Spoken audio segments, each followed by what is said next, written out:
Hello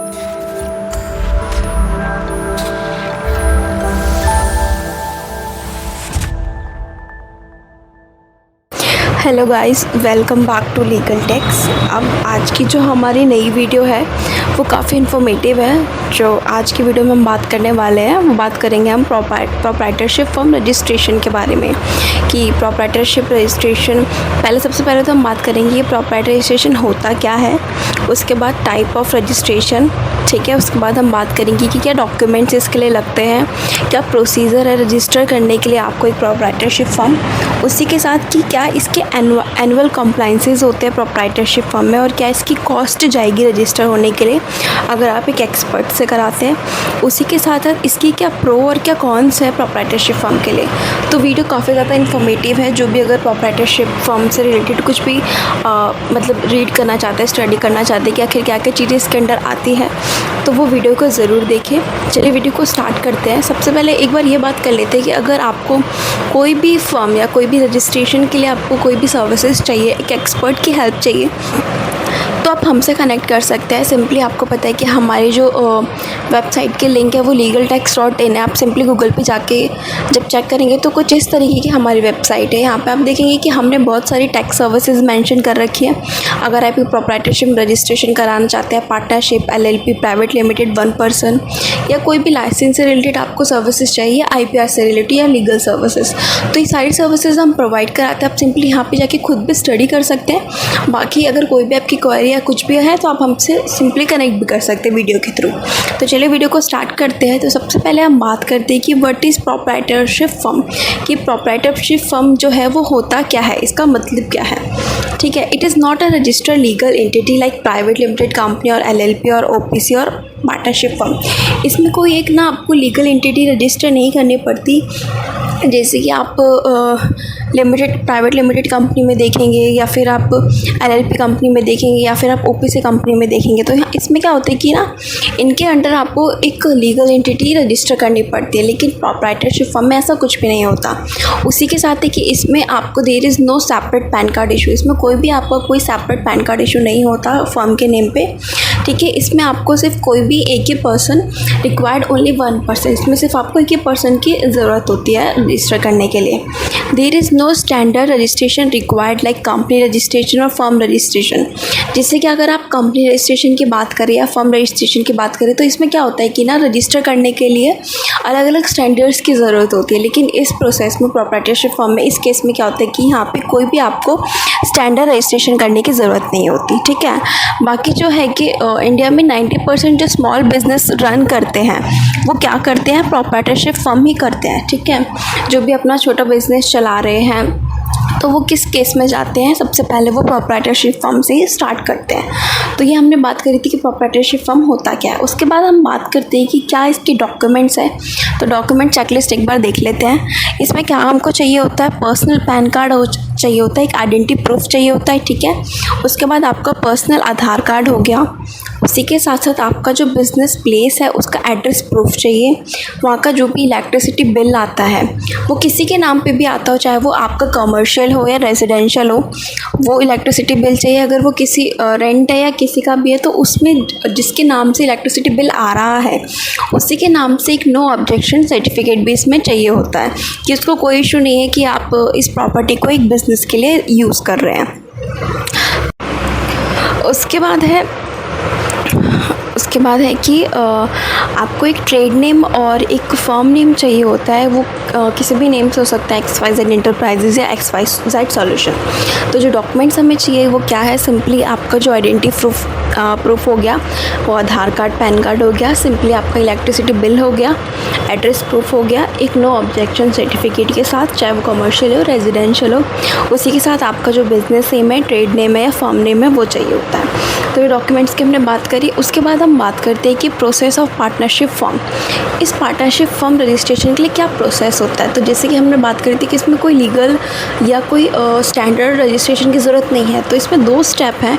सबसे पहला step है कि ऑब्टेन मिनिमम 2 लीगल सर्टिफिकेट। इसमें आपको कोई 2 लीगल सर्टिफिकेट मैंडेटरी होते हैं।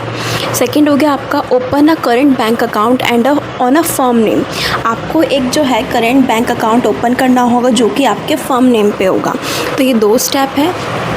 ठीक है। सिंपली आपका 2 लीगल सर्टिफिकेट हो गए और आपका एक करंट बैंक अकाउंट हो गया जो आपकी फ़र्म के नेम पे होगा। अगर हम as per RBI guidelines you need minimum 2 legal certificate which has been issue on firm name and with personal information. यानी कि अगर हम RBI की गाइडलाइंस के हिसाब से बात करें तो आपको 2 लीगल सर्टिफिकेट चाहिए जिसमें आपका फर्म के नेम और फर्म की जो भी डिटेल्स है, आपकी जो पर्सनल डिटेल्स है वो इस चीज़ के अंदर मेंशन होनी चाहिए। तो यहाँ पे जो है 2 लीगल सर्टिफिकेट में आपको मल्टीपल ऑप्शंस दिए गए हैं कि इनमें से कोई भी आपके पास 2 सर्टिफिकेट होंगे तो आपकी जो है प्रोप्राइटरशिप फर्म ईजिली रजिस्टर्ड हो जाएगी। तो एक बार हम गो थ्रू देख लेते हैं कि क्या जो है सर्टिफिकेट लीगल सर्टिफिकेट है मल्टीपल ऑप्शन में से वो कौन कौन से। तो सबसे पहले जो बहुत ही ज़्यादा जो प्रोप्राइटरशिप फर्म है या जो भी कंपनियाँ होती है, जो सबसे पहले जो मतलब जिसके पास मोस्टली होता है वो क्या है, उद्यम रजिस्ट्रेशन, जिसको हम MSME सर्टिफिकेट भी कहते हैं। सेकंड आपका हो गया शॉप एक्ट लाइसेंस हो गया। थर्ड आपका GST रजिस्ट्रेशन हो गया, ये मैक्सिमम लोगों के पास होता है, मैक्सिमम कंपनी के पास होता है।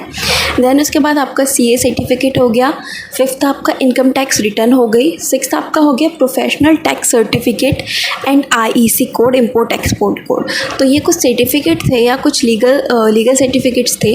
इन ऑप्शन में से आपके पास 2 लीगल सर्टिफिकेट होने ही चाहिए एक प्रोप्राइटरशिप फर्म को रजिस्टर करने के लिए। तो सबसे पहले हम बात कर लेते हैं उद्यम सर्टिफिकेट की, जिसको हम MSME भी कहते हैं आज के टाइम पे। तो इसमें आपको क्या क्या डॉक्यूमेंट्स की ज़रूरत होती है। सबसे पहले तो आपको आधार नंबर चाहिए होता है जो आपको लिंक होना चाहिए मोबाइल नंबर पे, क्योंकि जब भी आप इसको रजिस्टर करेंगे या जो भी OTP जो भी आप चेंज या कुछ भी करना चाहते हैं तो आपको ईजिली आपका जो OTP है वो मोबाइल पे आ जाए। तो आधार नंबर हो गया। सेकंड आपका पैन नंबर हो गया। देन उसके बाद आपका जो है it's a self declaration based certificate, no documents upload और no get any approval from government. तो ये जो सर्टिफिकेट होता है ये क्या होता है, एक सेल्फ डिक्लेरेशन सर्टिफिकेट होता है। ना तो इस सर्टिफिकेट में आपको किसी भी गवर्नमेंट अप्रूवल लेने की ज़रूरत होती है, ना इसमें कोई आपको डॉक्यूमेंट्स अपलोड करने की ज़रूरत होती है। तो बहुत ही ईजी सर्टिफिकेट होता है, किसी से भी आपको अप्रूवल लेने की ज़रूरत नहीं होती। सिंपली आपका आधार और पैन, इन दोनों चीज़ों की ज़रूरत होती है और आप इस सर्टिफिकेट को इशू कर सकते हैं। ठीक है। अगर आपको ये करना है कि हाउ टू अप्लाई MSME, तो आप हमारे जो यूट्यूब चैनल है उसमें आप जाके देख सकते हैं। हमने इसमें ऑलरेडी वीडियो बना रखी है कि कैसे आप MSME रजिस्ट्रेशन करेंगे, क्या क्या डिटेल्स उसमें डालेंगे, तो आप उस वीडियो को भी देख सकते हैं। उसके बाद हम बात करते हैं shop act licence. Shop act licence के में क्या क्या चाहिए होता है, state wise rules and regulation. इसमें क्या होता है कि हर स्टेट के शॉप एक्ट लाइसेंस पे अलग अलग रूल्स एंड रेगुलेशंस हैं। ठीक है। In some state it's called गुमस्तारा licence, some calls Gumasta and some calls trade licence. तो हर स्टेट में जो शॉप एक्ट लाइसेंस है उसको अलग अलग नेम से जाना जाता है। कोई गुमस्ता कहता है, कोई गुमस्ता कहता है, कोई ट्रेड लाइसेंस के नाम से भी शॉप एक्ट लाइसेंस को कहता है। ठीक है। देन उसके बाद क्या है कि issue by your local municipal party with validity. इसमें क्या होता है कि ये जो आपको शॉप एक्ट लाइसेंस है ये जो आपकी लोकल म्यूनसिपल पार्टीज़ होती हैं वो आपको इशू कराती है और इसी के साथ साथ इसकी एक वैलिडिटी पीरियड होता है, इसका एक टाइम पीरियड होता है कि ये शॉप एक्ट लाइसेंस 1 साल के लिए है, 3 साल के लिए है। तो इस तरीके का ये शॉप एक्ट लाइसेंस होता है। उसके बाद है कि high fees in some state per year wise. इसमें क्या होता है कि जैसे कि मैंने आपको पहले बताया कि हर स्टेट के अलग अलग रूल्स एंड रेगुलेशन है। तो इसमें क्या होता है कि इसकी जो फ़ीस होती है वो भी अलग अलग स्टेट वाइज होती है। तो किसी की फ़ीस ज़्यादा होती है, किसी की फ़ीस मिनिमम होती है। There is no standard process to apply, mostly are often in few state there is no online procedure. इसमें क्या होता है कि मोस्टली जो स्टेट है कहीं पे ऑफलाइन प्रोसीजर होता है शॉप एक्ट लाइसेंस का, कहीं पे ऑनलाइन प्रोसीजर होता है। क्या बोलते हैं, कोई अपना म्यूनसिपल पार्टी से भी इसको अप्लाई कर सकता है, कोई ऑनलाइन जाके भी कर सकता है। तो आप सिंपली गूगल पे जाके आप चेक कर सकते हैं कि आपके स्टेट पे किस तरीके का जो है शॉप एक्ट लाइसेंस रजिस्टर्ड होता है, कैसे आप उसको इशू कर सकते हैं, कैसे आप उसको अप्लाई कर सकते हैं। ठीक है। देन उसके बाद हम बात करते हैं थर्ड जो हमारा जो सर्टिफिकेट होता है GST रजिस्ट्रेशन सर्टिफिकेट। ये मोस्टली बिजनेस जो भी रन करते हैं उनके पास ये GST सर्टिफिकेट होता ही है। सबसे पहले all over India same process, हर पूरी इंडिया में हर स्टेट में GST का प्रोसेस सेम है।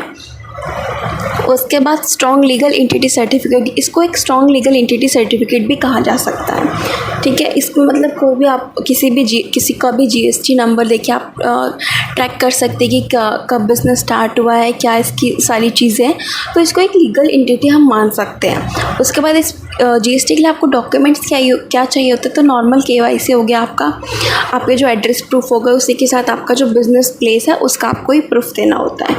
उसके बाद कोई कहता है कि आपका जो टर्नओवर है, अगर आपकी जो सेल्स है वो टर्नओवर 40 लाख से ऊपर जाती है तब भी आप जीएसटी अप्लाई कर सकते हैं। ऐसा नहीं है, आप वॉलंटरी बेसिस पे भी अपना जो जीएसटी रजिस्ट्रेशन है वो ले सकते हैं। ये नहीं है कि अगर आपका टर्नओवर 40 लाख के ऊपर जा रहा है तभी आप ले सकते हैं। आप एक सिंपली वॉलंटरी बेसिस पे भी फॉर्म फिलअप करके आप जीएसटी के लिए अप्लाई कर सकते हैं। ठीक है, अगर आप ई कॉमर्स का बिज़नेस कर रहे हैं तो उस केस में क्या होता है कि आपको जो है जीएसटी लेना मैंडेटरी होता है, और इसी के साथ अगर आपकी जो सेल है वो इंटर स्टेट होती है, अगर आपकी सेल दिल्ली से गुजरात हो रही है या गुजरात से बॉम्बे हो रही है तो उसके लिए आपको जीएसटी लेना मैंडेटरी है। तो ये था कि जीएसटी सर्टिफिकेट के लिए जीएसटी सर्टिफिकेट सब जगह सेम ही है, इसको एक स्ट्रॉन्ग लीगल एंटिटी हम मान सकते हैं। क्या डॉक्यूमेंट चाहिए होते हैं, सिंपली आपको डॉक्यूमेंट्स चाहिए, अपने जो प्रूफ हो गया, आईडी प्रूफ हो गया, इसी के साथ आपका जो बिज़नेस का प्रूफ हो गया।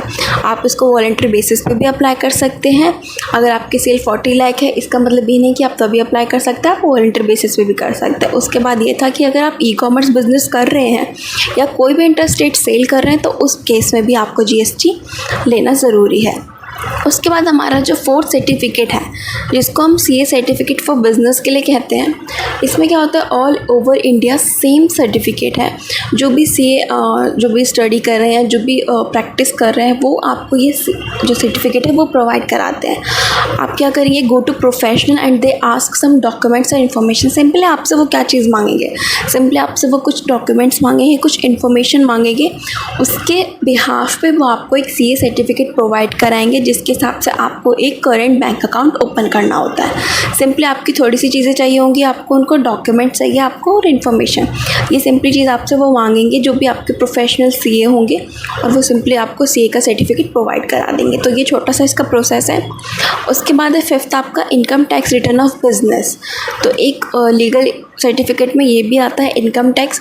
अगर आप ITR 3, 4 वेयर फर्म और ट्रेड नेम इज़ शोविंग, अगर आप जो है ITR 3 और 4 करते हैं, आप ITR 3, 4 फिल करते हैं, तो आपके इनकम टैक्स रिटर्न का जो भी फॉर्म है ITR 3 फॉर्म का, वो भी एक लीगल सर्टिफिकेट के हिसाब से माना जा सकता है। Competition of ITR with complete income, you are doing business with saving account with any registration but reported income tax ITR properly.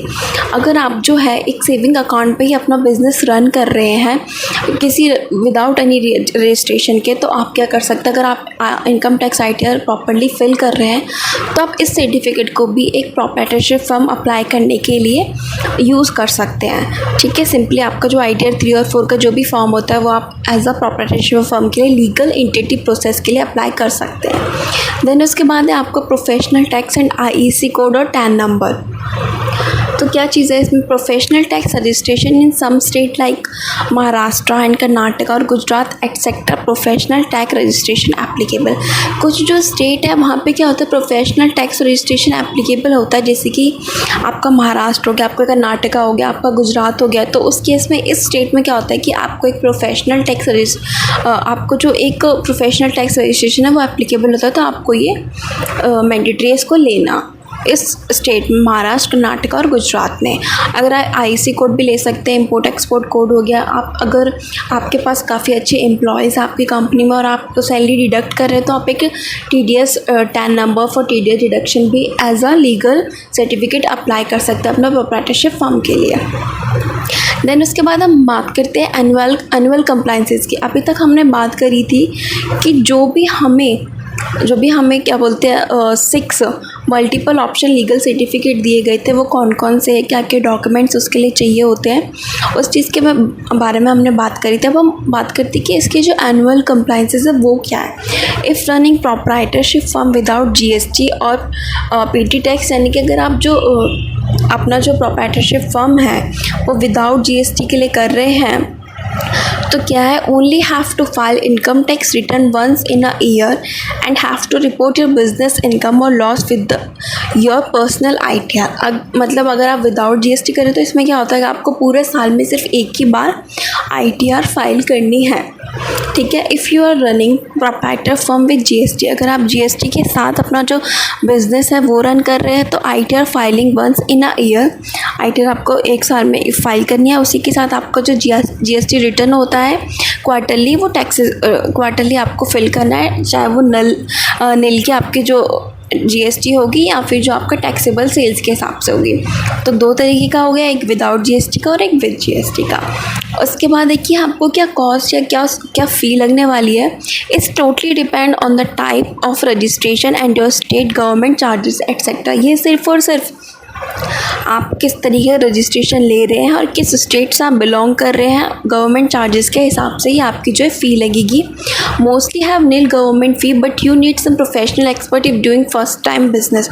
अगर आप फर्स्ट टाइम बिजनेस कर रहे हैं तो क्या होता है, बेसिकली कुछ जगह पे जो गवर्नमेंट फ़ीस है वो नील है, लेकिन अगर आप किसी प्रोफेशनल से करा रहे हैं, मान लीजिए अगर आप अपना नया बिज़नेस कर रहे हैं तो ऐसा तो नहीं है कि आप खुद ही फाइल कर देंगे, आपको कुछ नॉलेज नहीं है तो आप खुद ही फाइल कर देंगे।